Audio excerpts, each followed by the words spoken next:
단순한 감정이 아닌 하나님의 인격적인 인재이자 구속사의 완성자입니다. 여러분, 하나님께서 이스라엘 백성들을 애굽에서 불러내시고 40년 광야 생활을 다 마치고 나서 하나님이 이스라엘 백성들을 보고 평가하신 게 뭔가요? 너희들은 40년 광야 생활 동안 한 번도 나에게 제사 지낸 적이 없다라고 하십니다. 이스라엘 백성들이 광야에서 제사를 안 지냈습니까? 제사 많이 지냈습니다. 상번제는 아침과 저녁에 2번씩 지내야 됩니다. 번제, 소제, 전제 항상 아침에도 저녁에도 그리고 절길 때마다 제사를 많이 지냈습니다. 그런데 하나님은 너희들이 단 한 번도 내게 제사 지낸 적이 없다라고 평가하십니다. 왜 그렇습니까? 형식적으로 제사를 지냈지만 그들의 마음으로, 중심으로 하나님을 사랑하는 마음으로 제사를 지낸 적이 없다는 거죠. 이건 뭡니까?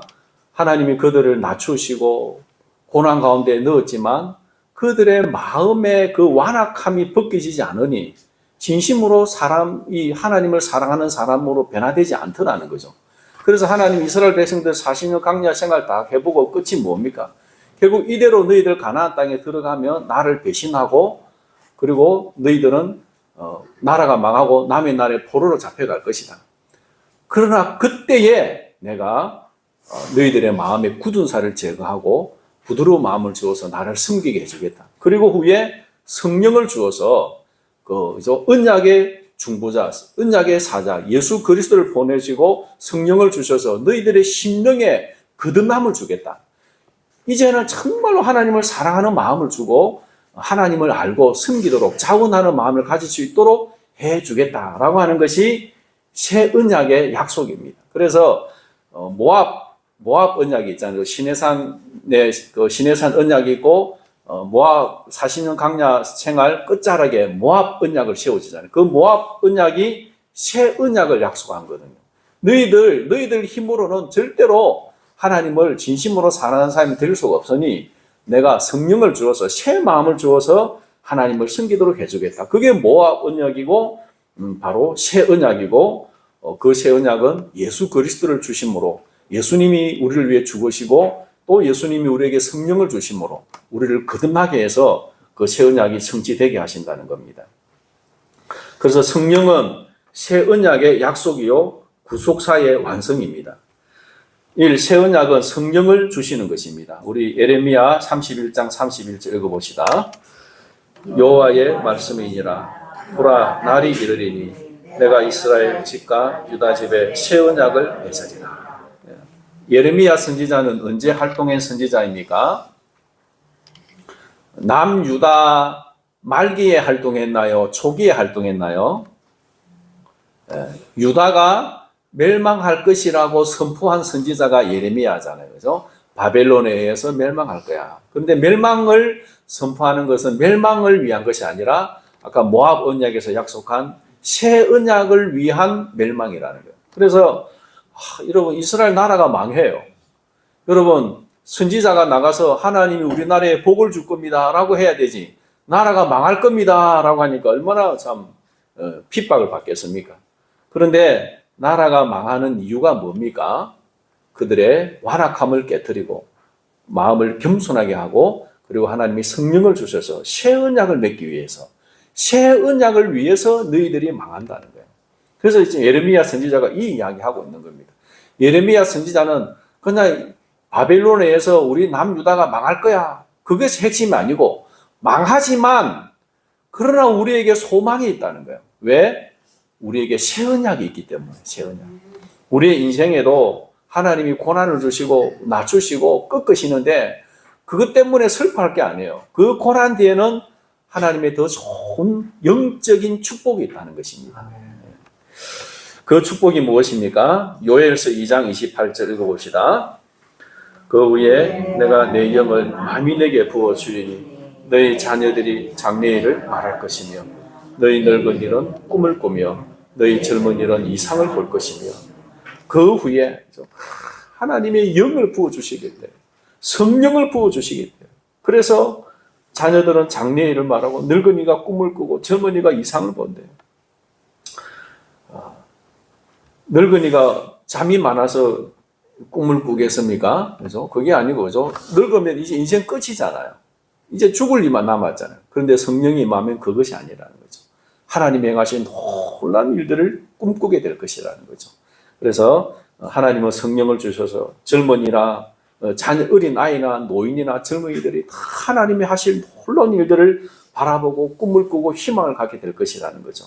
오늘 저와 여러분에게도 우리 교회도 이 놀라운 축복이 있기를 바랍니다.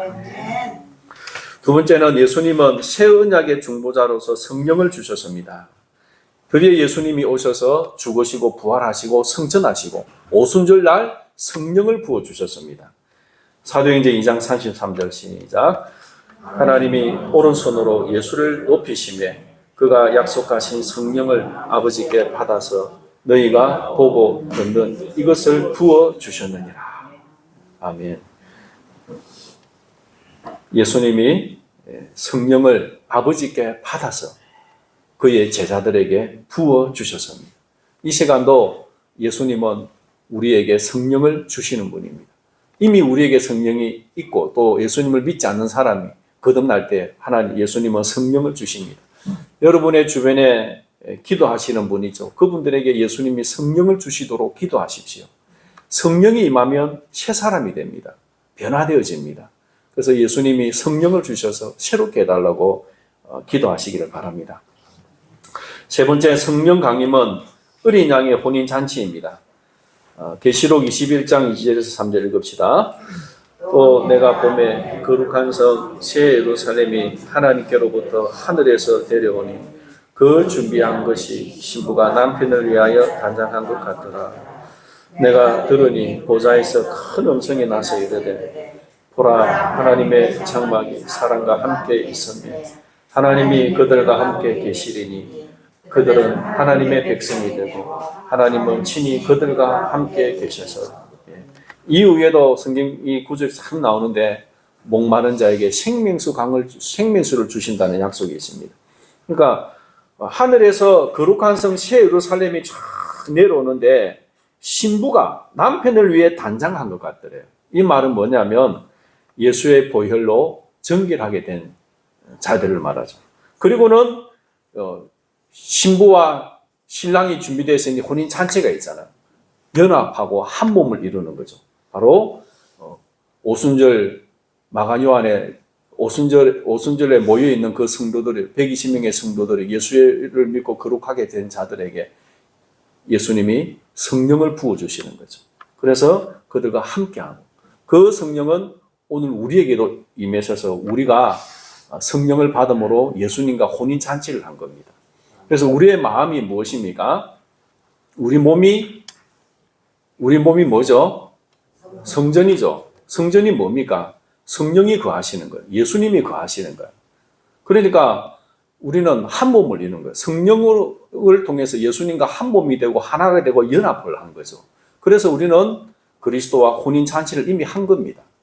이제 우리가 천국에 들어가는 거는 그게 완성이 되는 거고 이 땅에서도 우리는 그 어린 양의 혼인 잔치를 통해서 그리스도와 연합을 온전히 누리며 살아가는 것이죠. 그래서 성령 강림은 이 주님이 그동안 이스라엘 백성들과 연합하기 원하셨는데 그 연합이 완성된 거예요. 그래서 그 모든 이스라엘 백성들, 하나님의 백성들을 구원해 주기 위한 모든 역사, 성경의 그 모든 역사를 뭐라고 하냐면 구속사라고 합니다. 구속사. 그래서 그 구속사의 완성이 오순절 성령 강림이고 오늘 이 시대입니다. 그래서 오순절은 구속사의 완성을 상징합니다. 오순절은 7대 절기 중 유일하게 5대 제사가 모두 드려지는 절기로서 속죄, 화목, 헌신, 감사를 아우르는 완전한 절기입니다. 여러분 5대 제사와 7대 절기가 있다고 했잖아요. 그죠? 5대 제사는 뭐가 있나요? 한번 공부해 봅시다. 5대 제사, 속죄, 속건, 예? 화목제, 예.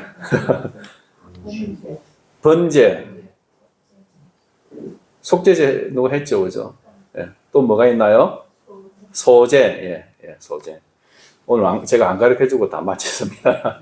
자, 번제, 소제, 속죄제, 속건제, 화목제. 요 제사는 개인이 드릴 수 있습니다. 각 개개인이 필요에 따라 드립니다. 그런데 7대 절기가 있는데 그 절기 때 또 드리는 거예요. 그죠? 자, 7대 절기 한번 공부해 봅시다. 1월 달에, 니산을 1월 달에 있는 세 절기가 뭐가 있죠? 6월절, 6월절 다음이 뭡니까? 예, 무교절. 그 다음에 가물가물합니다. 예, 초실절, 예, 초실절. 그리고 오늘이 뭐죠? 오순절, 50일째. 초실절로 50일째. 그 다음에 7월 달에 있는 절기 나팔절, 예, 또 그렇죠. 속죄, 대속절, 온 백성을 위해 대속하는 절. 그 다음에 초막, 마지막 절기 천국을 뜻한다고 했죠. 그러니까 오순절에 6월절은 예수님이 죽으시고 무교절은 예수님의 시체가 썩지 않는, 그 다음에 초실절은 예수님 부활의 첫 열매가 되시고, 오순절날 성령을 주시고, 그 다음에 나팔절에 온 백성을 천국에 불러 모으는, 우리가 천국 가는 거예요. 나팔 불 때. 그 다음에 이제 속죄일에 공적으로 우리를 의롭다고 선포해 주시고, 그리고 초막절은 우리가 영원한 천국에 들어간 걸 예표하고 있죠. 그런데 이 7대 절기 때마다 제사를 드려요. 이 5대 제사를 드리는데, 나머지 이 오순절을 위한 나머지 절기에는 이 5개 제사를 다 드리지 않아요.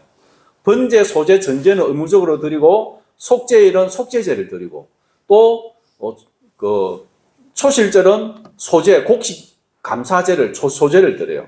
그런데 유일하게 오순절 날은 이 5개를 다 제사를 드리는 거예요. 물론, 속건제는 그 성경에는 빠져 있지만, 속죄제와 속건제는 같은 의미거든요. 죄를 속하는 거잖아요. 그러니까 이 오순절은 5가지 제사를 다 드림으로 인해서 예수 그리스도께서 우리를 위해 제물이 되시고 우리를 구원해 주시는 모든 것이 완성되는 의미가 있는 거예요. 물론 마지막에 초막절은 가장 많은 짐승을 드리잖아요. 그죠? 제물로 드려서 하나님이 이방인까지 구원해 주시는 거예요. 그래서 그때도 말씀드렸는데 번제를 드릴 때 이 번제는 짐승이 몇 마리냐 하면 계산을 해보면 70마리예요. 70마리. 이 70은 이방인을 뜻하거든요. 예수님이 12명의 전도 파송을 보내잖아요. 2명, 2씩. 그 다음에 70명을 2씩 짝지어 보내잖아요. 그죠? 12명을 보낼 때는 뭐라 하냐면 이스라엘의 잃어버린 양에게로 가라. 이스라엘을 보냅니다. 근데 70명을 보낼 때는 요단 동편 쪽에 주님이 친히 가시려고 하는 각동각지 이방인의 마을로 보낸 거예요. 그러니까 이 70은 이방인의 구원을 뜻하는데 이 초막절 마지막 절기에는 번제를 70마리를 드려서 이방인과 유대인들이 다 구원받는 걸 예표적으로 보여주고 있습니다. 그래서 이 초막절은 마지막 절기의 완성인데 그 중간에 있는 오순절, 그죠? 7개 절기 중에 3개 가운데가 오순절이죠. 이 오순절이 이 5개 절기를 지남으로 구속사의 완성, 성령을 주시는 것이 구속사의 완성이라는 것을 보여주고 있는 것입니다. 이 오순절 날은 이방인 구원을 상징하는 규례가 있습니다. 레위기 23장 17절 읽어봅시다. 시작. 이는 고운 가루에 누룩을 넣어서 구운 것이요 이는 첫 요제로 여호와께 드리는 것이며. 여러분, 소제가 뭐냐면 힐소거든요. 힐소, 밀가루 있죠, 그죠? 곡식을 아주 이렇게 껍질을 깎아내고 잘게 부숴서 소제를 만들어서 드립니다. 그러니까 번제를 드릴 때 소제를 드리고 그 다음에 전제, 포도주를 부어서 완전하게 불태우는데 이 짐승의 번제는 완전하게 불태우니까 온전한 헌신, 그 다음에 이 소제의 곡식을 가루로 빻은 것은 완전히 자아의 파쇄, 자아가 깨어지고 죽어져서 완전히 이 포도주를 통해 알코올이 확 불태워져서 하나님 앞에 드려지는 것이 번제, 소제, 전제와 한 세트로 가는 거예요. 그런데 오순절 날은 이 소제에 누룩을 넣으라고 합니다. 여러분, 소제에 반드시 넣으면 안 되는 거 있습니다. 2가지 뭐였습니까? 누룩과 꿀.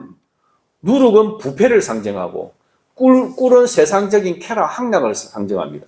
자아의 파쇄가 깨어지는데 죄와 쾌락을 완전히 버려야 된다는 거예요. 그래서 소재에는 곡식 가루를 제물로 드릴 때는 누룩이나 꿀을 넣으면 안 돼요. 대신에 거기에 소금을 칩니다. 이 언약의 상징 소금을 치는데 누룩을 넣으면 안 돼요. 그런데 유일하게 오순절날은 그 보리라고 했잖아요. 그 보리를 밀이라고 했죠. 초실절이 보리고 오순절날은 이제 밀을 가루를 내 가지고 하나님 앞에 떡을 만들어 드리는데 누룩을 넣어서 구워 가지고 떡을 만들어서 주님 앞에 드리라는 거예요. 유일합니다. 유일. 이 누룩은 뭘 뜻하냐면 죄를 뜻하거든요. 죄. 그러니까 어떻게 하나님 앞에 이 죄를 넣어서 드릴 수 있습니까? 그것은 죄 가운데 있는 이방인을 뜻하는 거예요. 이방인까지도 이제 하나님이 다 구원해서 하나님 앞에 올려드린다는 걸 상징을 하는 겁니다. 그 다음에 레위기 23장 22절 읽어봅시다. 너희 땅에 곡물을 벨 때에 밭 모퉁이까지 다 베지 말며 떨어진 것을 줍지 말고 그것을 가난한 자와 거류민을 위하여 남겨두라. 나는 너희 하나님 여호와의 이니라. 이 오순절 절기를 말씀하시고 나서 마지막에 여러분 첫 열매가 들이지고 나면 이제 많은 곡식이 거두게 되잖아요. 그죠? 그래서 막 곡식을 막 거둘 때 반 모퉁이에 있는 거, 그 끄트머리에 있는 거는 베지 말아요. 그리고 줍다가 흘린 거 버려두래요. 여러분 추수할 때 어떻게 합니까? 1년 동안 열심히 농사 지은 것 하나도 빠짐없이 주에 거두어드려야 되잖아요. 근데 하나님은 그거 남겨두래요. 누구를 위해서요? 가난한 자와 거류민을 위해서. 이 거류민이 누구입니까?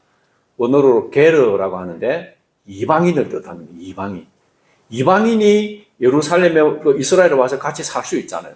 그 사람을 위해서 남겨두라는 거예요. 이건 하나님의 은혜를 누구에게 준다는 거예요?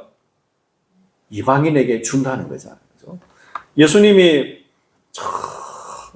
수로보니게 그 두로 쪽이죠. 이방인의 마을에 갔습니다. 그때 한 여인이 와가지고 뭐라고 합니까? 예수님, 내 딸이 귀신이 들려 죽게 됐는데 고쳐주십시오. 그러면서 따라오는 거예요. 예수님은 더 분명히 들었는데도 뒤돌아보지도 않고 계속 갈 길을 가고 여자는 계속 예수님 도와달라고 그러고 제자들이 너무 민망해가지고 예수님, 저 여자가 아까부터 예수님한테 도와달라고 요청하고 따라오는데 뭐 돌로 보내시든지 도와줄 수 있는지 좀 해주세요. 예수님이 뭐라고 합니까? 다 멈추니까 그 여자가 오잖아요. 뭐라고 하시죠? 예수님 내 딸 좀 고쳐주세요 하니까 뭐라고 합니까? 자녀들의 떡을 취해서 개들에게 던지는 것이 마땅하지 않다. 야, 얼마나 냉정하게 말씀하십니까? 예수님이 어떻게 그러실 수 있나요? 그런데 이 여자는 뭐라고 하죠? 주여 올소이다마는 개들도 주인의 상에서 떨어지는 부스러기를 먹습니다. 그 부스러기가 뭐냐면 이방인에게 베풀어 주는 은혜입니다. 은혜. 이 여인은 그걸 알고 있는 거예요. 그래서 곡식을 거둘 때도 그 밥 모퉁이에 있는 거, 흘러 있는 거, 이 삭을 줍지 말고 내버려둬라. 부스러기 은혜를 이방인에게 베풀어 준다는 거예요. 그래서 이 이방인의 구원을 상징하는 그런 규례들입니다. 이것들이 오순절날 하나님이 성령을 주시고 실제로 그 일을 이루어 가시는 것이죠. 성령은 권능을 주셔서 복음을 땅끝까지 전하게 해주십니다. 사도행전 1장 8절 읽어봅시다. 오직 성령이 너희에게 임하시면 너희가 권능을 받고 예루살렘과 온 유대와 사마리아와 땅끝까지 이르러 내 증인이 되리라 하시니라. 성령이 임하시면 권능을 받고 예루살렘, 온 유대, 사마리아 여기까지는 이스라엘이잖아요. 그죠? 이제는 이 이스라엘을 넘어서 땅끝까지 모든 민족에게 가서 내 증인이 될 것이라고 하십니다. 그리고 그 일을 성령은 방언 은사를 주셔서 이방인에게 복음을 전하게 하셨습니다. 사도행전 2장 8절에 12절인데 우리 이 부분 읽어봅시다.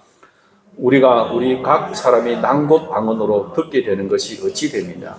오순절 날은 흩어져 있는 유대인들, 디아스포라 유대인이라고 하는데 그 유대인들이 전 이렇게 세계적으로 중동 그건 흩어져 있는데 그들의 절기를 지키기 위해서 다 왔습니다. 제가 한번 질문을 해볼게요. 오순절 날 120명의 이 성도들이 성령을 받았는데 그 장소가 어디입니까? 예, 마가요한의 다락방이라 하죠, 그죠? 마가요한의 다락방인데, 그런데 성경을 다시 한번 자세히 보면 마가요한의 다락방보다는 성전의 한 곳이 더 정확한 것 같아요. 왜냐하면 먼저 2장 1절에 오순절 날이 이미 이르매 그들이 다 같이 한 곳에 모였더니 그들은 120명의 성도들이 그동안 마가요한의 다락방에 모여서 성령 받기 위해서 기도를 했거든요. 그리고 이날은 뭐냐면 오순절 날이에요. 오순절은 어디서 지킵니까? 다락방에서 지키나요? 성전에서 지키나요? 당연히 성전에 와서 지키죠. 제사를 지내고 같이 절기를 지키는 거예요. 그래서 오순절 날이 이르렀기 때문에 성전에 모여서 절기를 지키기 위해 모였다는 거죠. 그러니까 전 이 세계에 흩어져 있는 디아스포라 유대인들이 성전에 모였고 막 수백만 명이 모였겠죠. 박차지근한데 그 성전 한 모퉁이에 믿는 사람들은 별도로 모여 있었을 것 같아요. 그런데 거기에 성령이 임한 거예요. 성령이 임하니까 120명인데 뭐 각각 하나씩 방언을 받은지는 모르겠지만 막 방언이 터져 나오는 거예요.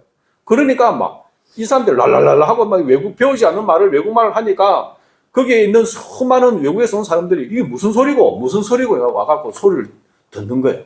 그러니까 마가 요한의 다락방에 있었다면 이게 그런 일이 안 일어나요. 그 다음에 또 와야 되잖아요. 그런데 그 이마자 여기 있는 사람들이 바로 그 이야기를 그 소리를 듣거든요. 그래서 성령이 임한 거는 성전에 임한 것 같아요. 그리고 성경적으로도 보면 그 제2성전 수르바벨 성전을 지었을 때에 너무 초라했잖아요. 그래서 옛날 성전을 본 사람은 울었거든요. 왜 이렇게 초라하냐고. 그런데 하나님 뭐라고 하시죠? 이 성전의 영광이 이전의 성전, 솔로몬 성전의 영광보다 더 하리라 하셨거든요. 그 영광이 뭐겠습니까? 건물의 화려함이 아니라 하나님의 성령이 임하시는 사건을 말하겠죠. 그래서 성령이 임하고 막 놀라운 일이 일어나는 거예요. 그런데 각 지역에서 온 사람들이 자기 태어난 지역의 말로 제자들이 각각 하는 말을 듣게 되는 거예요. 그 말이 뭐냐고 하니까 하나님의 크신 일을 다 듣게 되는 거예요. 하나님의 크신 일. 11절 끝에 보세요. 우리의 각 언어로 하나님의 큰 일을 말함을 듣는다. 하나님의 큰 일이 뭐겠습니까? 바로 예수 그리스도를 보내주시고 구원해 주시는 사건이죠. 그 구속사의 이야기를 들려주는 거예요. 그러니까 제자들이 성령을 받아서 방언으로 신비하게 기도를 한 게 아니고 그 방언으로 뭘 했다고요? 복음을 전한 거예요. 그래서 이 복음을 들은 사람들이 각각 자기 곳으로 돌아가서 거기서 교회를 세우는 거예요. 여기에 모인 사람은 유대인들이거든요. 유대인들이 자기 살던 고향으로 가가지고 그 이방인들에게 복음을 전함으로 하나님이 아브라함에게 약속한 것, 너의 후손들을 통해서 모든 민족이 복을 받게 될 것이라. 예수님을 통해 또 실제적인 유대인들을 통해 복음을 전함으로 이방인에게 복음이 전거되는 게 성취가 되는 겁니다. 그래서 베드로 전후서를 보면 오늘 여기에 나온 9절이나 10절에 나오는 갑바도기아 이런 지역들을 이야기하고 있거든요. 여기에 있는 흩어져 있는 하나님의 백성들하고 편지를 보내고 있습니다. 그러니까 이들이 복음을 듣고 자기 곳으로 돌아가서 교회를 세우고 복음을 전하는 거예요. 그러니까 하나님의 성령은 제자들에게 방언을 주어서 이방인에게 복음을 전하게 하셨다는 것입니다. 그래서 우리가 방언으로 기도도 하고 찬양도 하고 다른 걸 할 수 있지만 방언의 주 목적이 뭐라고요? 복음 전거입니다. 그리고 성령은 교회를 세우십니다. 교회는 성령으로 세워지는 하나님의 공동체입니다. 스가랴 4장 6절 읽어봅시다. 만군의 여호와께서 말씀하시되 이는 힘으로 되지 아니하며 능력으로 되지 아니하고 오직 나의 영으로 되느니라. 여러분, 바벨론의 포로로 잡혀가 있는 백성들, 그들의 소원이 뭐겠습니까? 예루살렘에 돌아가서 다시 성전을 짓고 성전에서 예배 드리는 게 꿈입니다. 그런데 고레스 왕이 그 일을 해라고 했잖아요. 선포를 하고 꿈꾸는 것 같이 즐거움으로 예루살렘에 돌아왔습니다. 그래서 성전을 지으려고 하는데 딱 방해가 오는 거예요. 이 고레스 왕은 어디 원정을 가버리고 빨리 정권이 바뀌어버리고 그 지역 주변 사람들이 성전 못 짓게 방해를 하고 고소를 해가지고 십몇 년을 중단이 됐습니다. 그러니까 성전을 짓기를 위해서 그렇게 갈망하는 마음으로 왔는데 성전을 못 짓고 있는 그들의 마음이 얼마나 힘들겠습니까? 그때 하나님의 이 스가랴 선지자가 환상을 보잖아요. 스룹바벨이 하나님 앞에 서 있는데 하나님의 말씀이 뭐예요? 이는 힘으로 되지 않냐고 능력으로 되지 않냐고 오직 나의 영으로 되느니라. 너희들의 힘으로 아무리 하려고 해도 안 된다. 나의 영으로 된다. 성령의 능력을 구해라는 거죠. 이건 뭐예요? 단순한 건물이 아니고 교회를 말하는 겁니다. 건물만 덜렁 있으면 뭐합니까? 거기에 교회가 세워져야 되는 거죠. 그래서 여러분 오늘날도 이 교회는 하나님의 성령으로 세워지는 겁니다. 인간이 똑똑하다고 우리가 의사의사한다고 해서 되는 것이 아니고 하나님의 성령으로 세워지는 줄 믿습니다. 그래서 여러분의 마음속도 가정도 교회도 이 나라도 하나님의 성령의 능력을 의지해야 됩니다.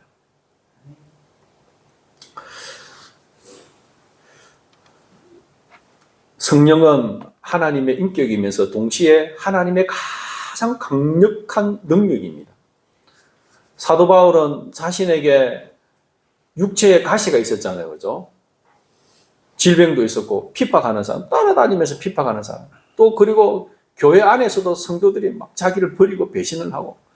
그래서 이것 좀 없애달라고 하나님 앞에 3번이나 기도했는데 하나님 뭐라고 하십니까? 네 은혜가 네게 족하다. 네가 약할 때 내 능력이 온전하여진다. 이건 뭡니까? 너는 약해야 된다는 거죠. 네가 이 교회를 세우고 복음을 전하는 데는 네 힘으로 되는 게 아니고 성령의 능력으로 되는 거야. 그러니까 성령의 능력이 나타나기 위해서는 너가 죽어야 된다는 거야. 네가 약해져야 된다는 거야.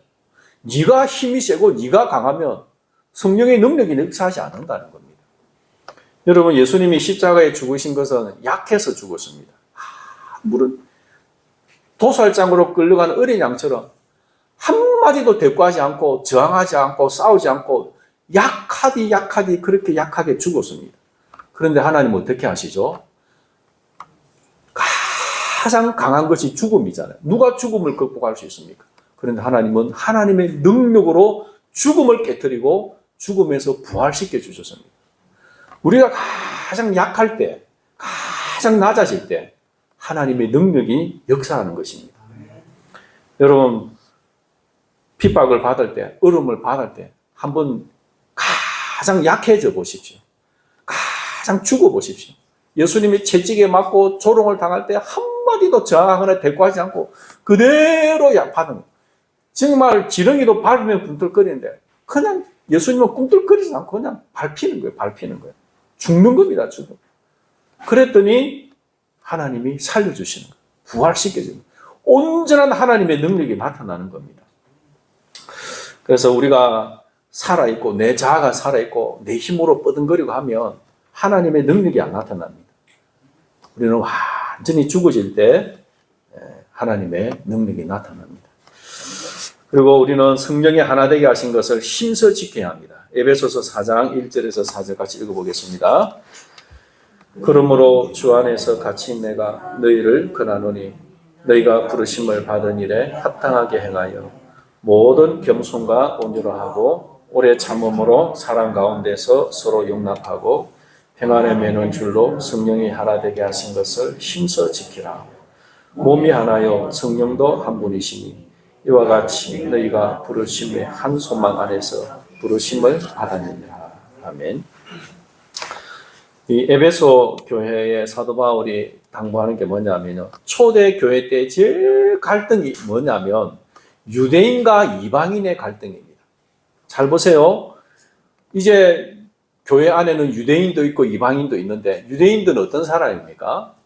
어렸을 때부터 철저하게 율법을 지키고 경건한 사람들입니다. 음식 가리입니다. 하나님 앞에 예배하고 우상 제사 지내지 않습니다. 음행 세상 사람들과 살지 않고 철저하게 구별되어진 삶을 살아왔던 율법주의자들이 유대인들입니다. 그런데 이방인들은 어떻습니까? 못 먹는 거 없습니다. 개고기도 먹고 돼지고기도 먹고 온갖 거 다 먹고 우상숭배하고 음행하고 술 취하고 방탕하게 지내다가 예수님 믿고 교회 떡 들어왔는데 유대인들과 이방인이 하나 될 수 있겠습니까? 유대인이 볼 때 이방인은 저 이방인 예수님 믿지만 그래도 같이 상종하기 어려운 거예요. 그 자기들은 구별되니까 또 이방인들은 저거는 뭐가 잘났다고 저런 하고 이방인과 유대인이 교회 안에서 하나 되는 게 거의 불가능한 거예요. 사도 바울은 에베소서를 보면 계속 그 이야기합니다. 그리스도께서 먼데 있는 자들과 가까운 있는 자들 담을 허물어 버리고 하나로 묶어서 한 몸을 이루고 한 성전을 지어서 하나님 앞에 하나로 나아가게 해주신다고. 그 교회론을 철저하게 이야기하고 있습니다. 그래서 성령은 우리를 하나 되게 했다는 거죠. 모든 이 인연과 어떤 인종과 어떤 그런 자기의 습관과 규례와 법칙을 다 초월해서 성령이 우리를 하나 되게 했다는 거죠. 그래서 이 하나 되게 하신 것을 힘써 지키라고 합니다. 왜냐하면 우리가 한 몸이고 한 하나님을 믿고 한 성령을 받았고 한 소망의 부르심을 받았기 때문이라는 겁니다. 그러니까 예수 그리스도의 복음 앞에 내려놓지 못할 것이 있으면 안 된다는 겁니다. 모든 거 다 내려놔라. 모든 거 다 내려놔라. 그래서 예루살렘에서 회의를 해가지고 준 게 뭡니까? 이방인들에게 요구하는 거. 그죠? 음행과 우상숭배와 피 흘린 거. 응? 그 다음에 피를 먹는 거, 목매달아 죽인 거. 이것만 금하고. 왜냐하면 유대인들은 피를 안 먹잖아요. 그래서 이 목매달아 죽인 거는 몸에 피가 있으니까 그거 먹지만 피를 다 빼고 먹어야 되잖아요. 그러니까 이 유대인들과 이방인과의 하나됨을 위해서 그거 좀 금하고 그 다음에 나머지는 다 내려놓고 하나 되라고 공의회에서 결정을 내렸죠. 그래서 교회는 하나됨을 힘써 지켜야 됩니다. 오늘 우리도 마찬가지입니다. 허가 이렇게 안 맞고 부딪히고 그래서 나가고 튕겨나가고 싸우는 건요. 예수 그리스도의 복음 이외에 다른 것을 붙잡으니까 그러는 거예요. 그리스도의 복음보다 더 중요한 게 있으니까 타협이 안 되는 거예요.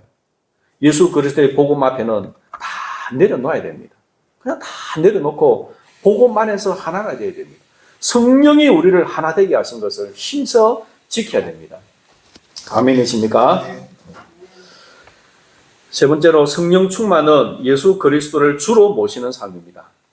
성령으로 인치심을 받았습니다. 에베소서 1장 13절 읽읍시다. 그 안에서 너희도 진리의 말씀 곧 너희의 구원의 복음을 듣고 그 안에서 또한 믿어 약속의 성령으로 인치심을 받았습니다. 인치는 건 뭡니까? 내 소유라고 도장을 찍는 겁니다. 그 짐승의 등이나 이런 데 보면 주인을 찢는 요즘은 그 차게 해가지고 옛날에는 불에 찢어가지고 찢었는데 그러면 아프다고 이제는 차게 해가지고 영하 몇백 도 해갖고 팍 되면 아프지도 않고 탁 찍힌대요. 그렇게 찍더라고요. 그러니까 종에게도 주인의 소유라고 하는 길을 구멍을 떴잖아요. 그죠? 그러니까 하나님이 우리를 하나님의 소유라고 하는 표시로 성령으로 도장을 꽉 찍었다는 거죠. 그래서 우리에게 있는 성령은 도장처럼 인처럼 살에 딱 박혀가지고 있습니다. 절대로 우리를 떠나지 않고 이 표시는 지워지지 않습니다. 아멘이십니까? 그래서 하나님이 성령으로 너는 내 것이 하고 도장을 꽉 찍은 거예요. 이 성령은 떠나지 않습니다. 설사 우리가 죄를 지어도 이 성령은 우리를 떠나지 않습니다. 성령 충만은 사라지지만 성령의 인치심은 절대로 우리를 떠나지 않습니다. 그래서 결국 이 성령은 우리를 굴복시키고 성령의 충만을 사모하도록 우리를 낮추시고 연단시켜 나갈 것입니다. 두 번째로 성령은 인격적인 하나님이십니다. 이사야 63장 10절 읽읍시다. 그들이 반역하여 주의 성령을 근심하게 하였으므로 그가 돌이켜 그들의 대적이 되사 친히 그들을 치셨더니 성령을 근심하게 하면 성령이 대적이 되어서 그들을 치십니다. 이것은 그들을 지옥 가게 했다는 것이 아니고 그들을 깨트리셨다는 겁니다. 깨트리셨다. 회개하도록. 데살로니가전서 5장 19절 읽읍시다. 성령을 소멸하지 말라. 에베소서 4장 30절 하나님의 성령을 근심하게 하지 말라. 그 안에서 너희가 구원의 날까지 인치심을 받았느니라. 그래서 우리 안에 하나님이 주신 성령이 있는데 그 성령을 무시하고 자꾸 내 고집대로 행하면 성령을 소멸하는 것이고 근심하게 하는 것이고 성령이 내 대적이 되게 하는 겁니다. 여러분, 성령을 거스리고 성령과 싸워서 이길 수 있겠습니까? 엄청난 고난을 겪게 될 것입니다. 말할 수 없는 고난을 겪게 될 것입니다. 결국 두 손 두 발 달고 항복합니다 하고 될 것입니다. 여러분, 순수히 성령님께 항복하시기를 바랍니다. 세 번째, 성령 충만은 예수 그리스도의 인격을 닮아가는 것입니다. 갈라디아서 5장 22절 23절 읽읍시다. 오직 성령의 열매는 사랑과 희락과 화평과 오래 참음과 자비와 양선과 충성과 온유와 절제니 이 같은 것을 금지할 법이 없느냐. 나무를 쫙 씌우면 나무에 그 열매가 있잖아요. 올해 보니까 보리수 심어놨더니 3년째인데 얼마나 보리수가 많이 열렸던지. 근데 성령이 우리 안에 오시면 성령은 열매를 맺는데요. 성령의 열매는 바로 이런 예수 그리스도의 인격이라는 거죠. 그리스도의 인격, 그리스도의 성품이 맺어지게 하는 거죠. 그래서 여러분, 성령 충만하다 해서 막 그냥 능력이 나타나고 막 그냥 불가능이 없고 이게 아니고 내가 예수 그리스도의 인격을 닮아가는 거예요. 그리스도처럼 닮아가는 거예요. 더 사랑하고 더 기뻐하고 더 오래 참고 더 자비하고 더 선한 일을 하고 더 충성하고 온유하고 절제하고 그런 사람으로 닮아가는 것이 성령의 충만이고 성령의 열매라는 것입니다. 우리 결론 같이 읽고 마치겠습니다. 성도 여러분, 성령은 우리 안에서 오늘도 살아 역사하시는 하나님이십니다. 우리는 성령으로 말미암아 구원을 확신하며 교회로 하나 되고 새 언약의 삶을 살아갑니다. 힘으로 되지 아니하고 능으로 되지 아니하며 오직 하나님의 영으로 되느니라. 이 말씀을 붙들고 복음을 전하고 교회를 세우며 사랑을 실천하는 참된 신앙의 삶을 살아가시기를 바랍니다. 찬송가 191장입니다.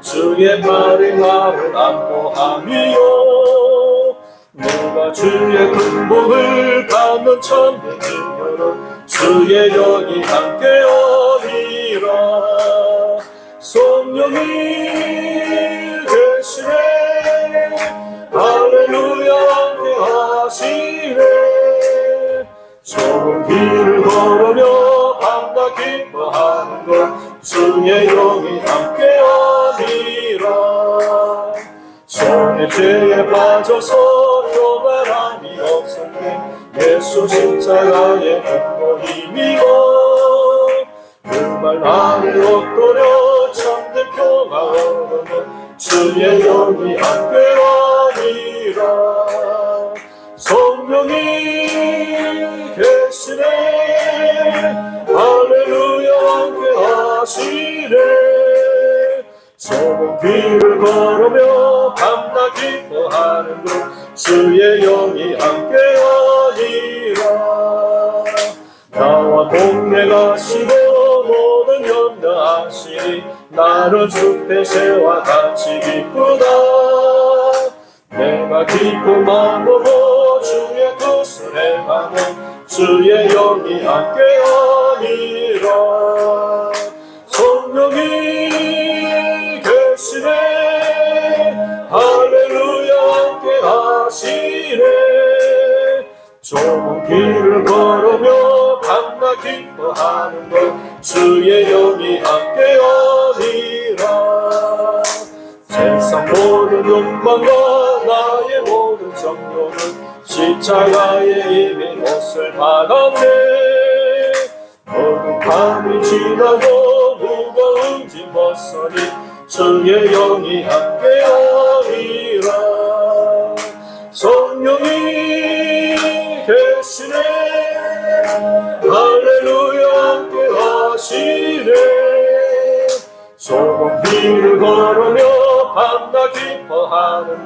주의 영이 함께함이라. 4절 한번 더 합시다.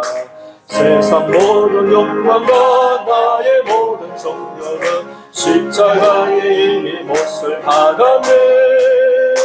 어두운 밤이 지나고 무거운 짐 벗으니 주의 영이 함께함이라.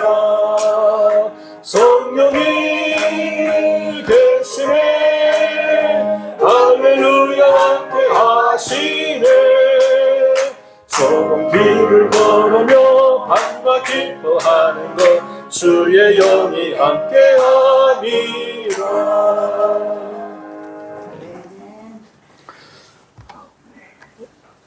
하나님은 우리에게 성령으로 인치셔서 우리를 하나님의 소유로 삼으셨고, 이 성령은 우리가 천국 갈 때까지 절대로 떠나지 않는다고 하셨습니다. 그런데 우리는 성령을 거스르기도 하고 소멸하기도 하고, 내가 강하게 살아서 성령을 무시하고 없이 여길 때도 있습니다. 그러면 내 인생이 꼬이는 겁니다. 신앙생활이 제대로 안 되는 겁니다. 하나님의 열매를 맺을 수 없습니다. 악한 생각이 나옵니다. 이 시간 내가 자아가 죽어지고 자아가 파쇄되어지고 오직 성령의 사람으로 하나님을 기쁘시게 되는 사람으로 살아갈 수 있게 해달라고. 내가 약해져야 성령의 능력이 나타납니다. 내가 죽어지도록 하나님 일에 쓰임 받을 수 있도록 위해서 한번 기도하시고, 또 여러분의 전도 대상자들, 기도해야 될 분들을 위해서 하나님께서 성령을 주시고 변화시켜 주시도록 기도하시기 바랍니다. 기도하십시다. 하나님 아버지 감사합니다. 하나님 아버지, 하나님 아버지, 하나님 아버지 감사합니다. 하나님 아버지, 하나님 아버지 감사합니다. 하나님 감사합니다. 우리에게 성령을 주셔서 떠나지 않게 해주시옵소서. 하나님, 우리의 심령에 성령의 충만한 은혜를 허락하여 주시옵소서. 하나님, 성령의 충만한 은혜를 허락하여 주시옵소서.